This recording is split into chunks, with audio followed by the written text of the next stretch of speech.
Hello everyone, welcome back to my channel.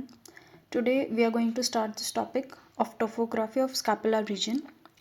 In this, we would study the landmark, border, layers and scapular arterial network. I hope you have studied the scapula in detail when you are in first year, like its muscles, borders, bone type, structure and all.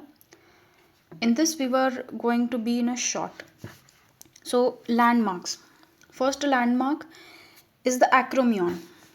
Okay, first landmark would be the acromion process. Second is the superior angular of scapula. This superior angle of scapula, and third would be inferior angular of scapula. Now this structure is right scapular anterior aspect, right scapular posterior aspect. Now rather than this, these are three main landmarks: acromion, superior angle and inferior angle. But other structures which are there in scapula are subscapular fossa, which is anterior aspect, subscapular fossa, medial border, lateral border, glenoid cavity, coracoid process, suprascapular notch, superior border. And from the posterior side is this the spine. How do we recognize the scapula from posterior? Spine. Then inferior fossa, infraspinous fossa, supraspinous fossa, superior angle, suprascapular notch, coracoid process from behind, lateral angle and medial border and lateral border. Now all the structures are there in landmarks. Okay, but three main are acromion, superior angle, inferior angle of the scapula. Okay. Now next is the borders. How do we recognize the border of scapula? First is superior, inferior. There are four types of border: superior,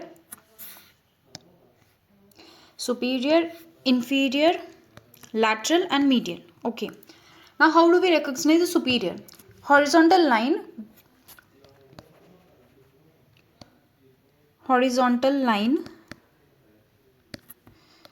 drawn through the acromion.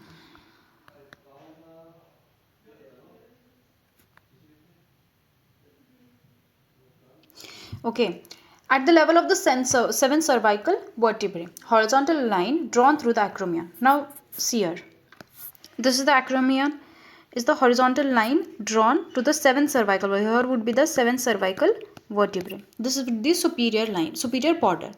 Now how we would recognize the inferior border? Inferior border, horizontal line drawn through the inferior angle of the scapula. Horizontal line drawn through the inferior angle of the scapula. Through inferior angle of scapula. This was the inferior angle as I shown previously. Landmark of the scapula. From there we need to draw a horizontal line. This would be the inferior border. Lateral border would be vertical line drawn through the acromion. Lateral border would be vertical line drawn through the acromion. See this, vertical line drawn through the acromion. This would be the lateral border.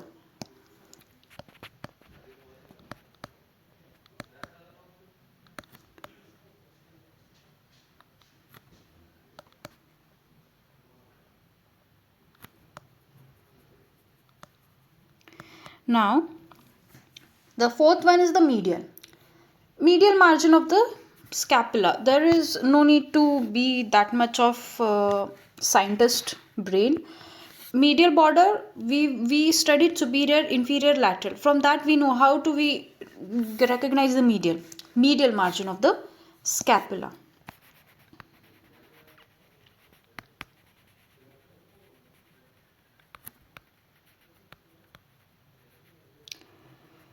Okay, now we move on to our next, which is third, layers. Now the layers of the scapula. First one is skin. In skin, what we need to remember? It is thick with limited movements. Okay. And second, it is innervation, skin innervation. It is superior lateral cutaneous nerve of the arm. Now this superior lateral cutaneous nerve, it comes from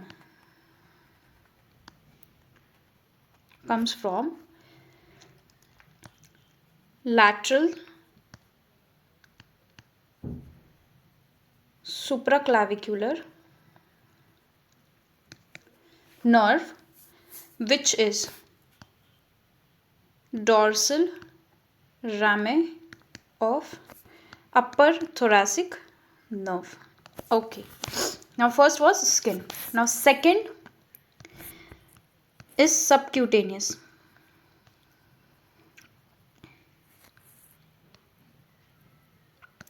Subcutaneous tissue. In this we don't have any differentiation. Third is the superficial fascia.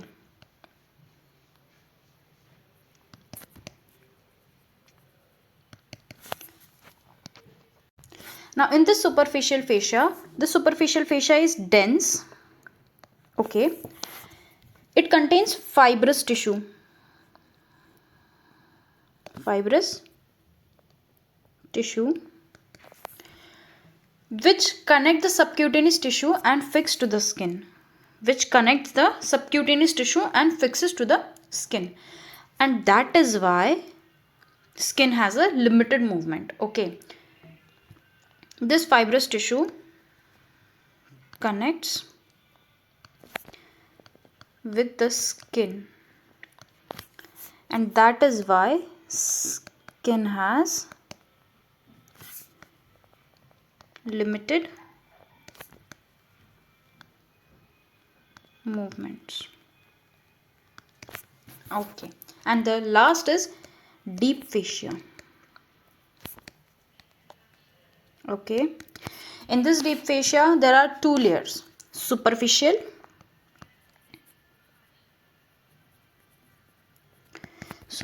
layer and second is deep layer. Deep fascia has two layers, superficial and deep. Okay. Now this superficial layer covers which two muscles? Latissimus dorsi and trapezius.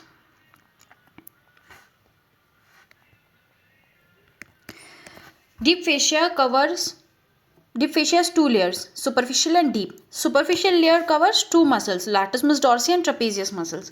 And deep layer covers supraspinatus,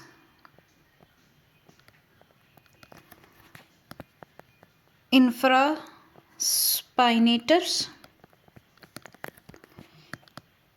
teres major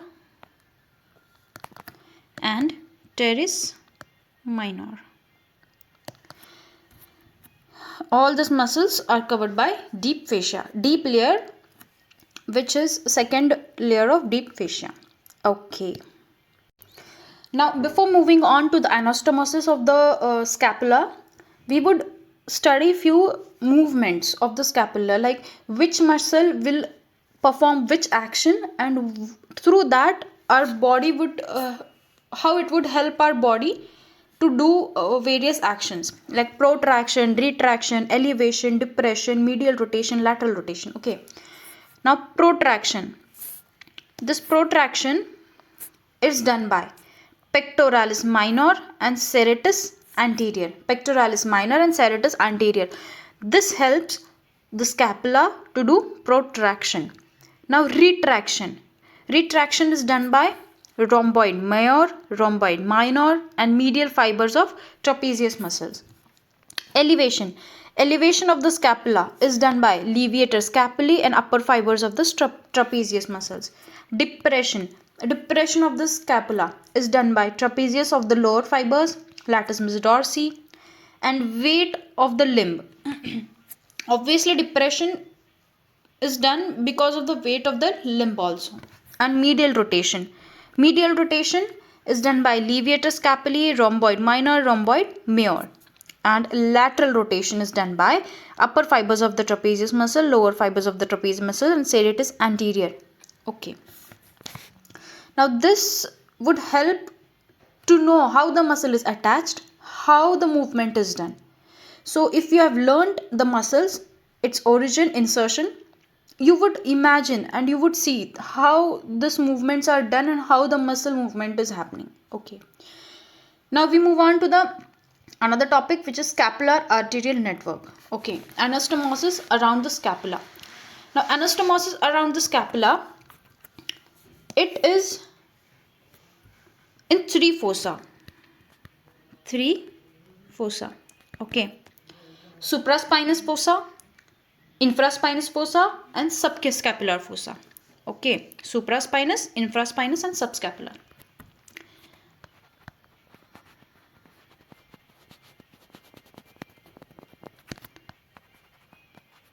Infraspinous,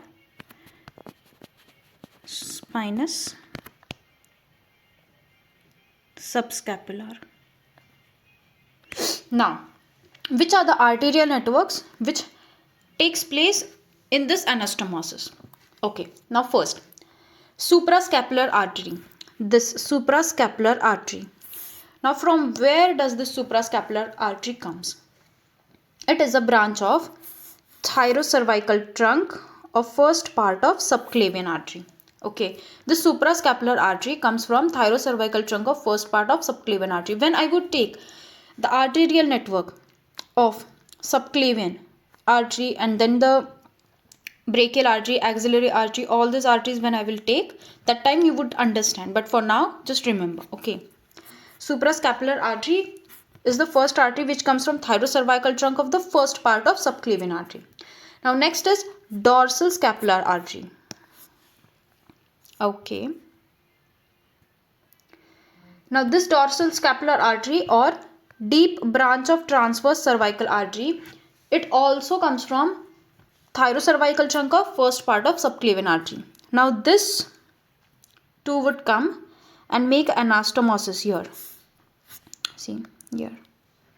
Anastomosis between the suprascapular and deep branch of transverse cervical and circumflex scapular branch. Now this circumflex scapular branch which makes an anastomosis here it comes from third part of the axillary artery. Now these three arteries, suprascapular artery, deep branch of transverse cervical artery, and circumflex scapular branch of subscapular artery.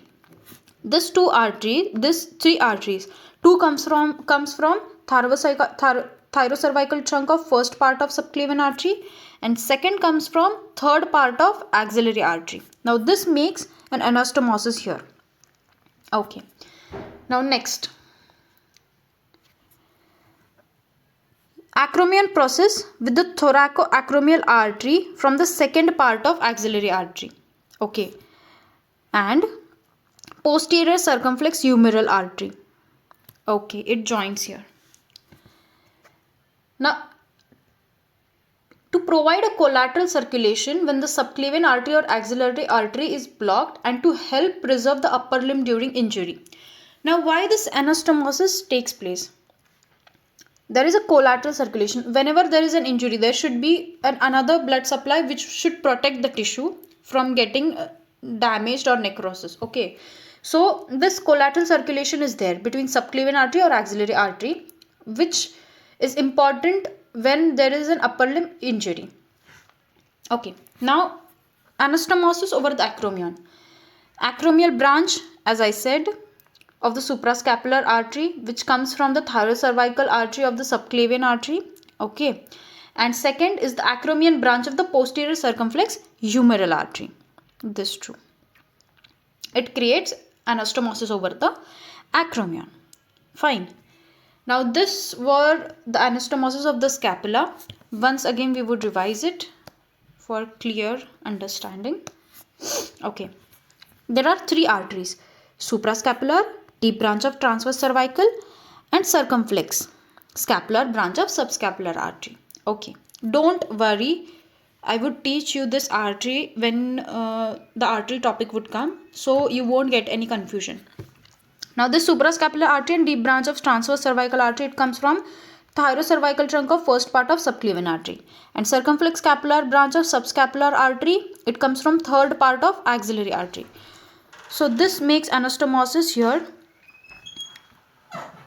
below the spine, infraspinous anastomosis, and an acromion process with the thoracoacromial artery from the second part of axillary artery and posterior circumflex humeral artery. This makes anastomosis over the acromion. So till now we have covered the scapula part, and next would be the axillary region according to the topographical anatomy. So keep watching, keep learning. Thank you.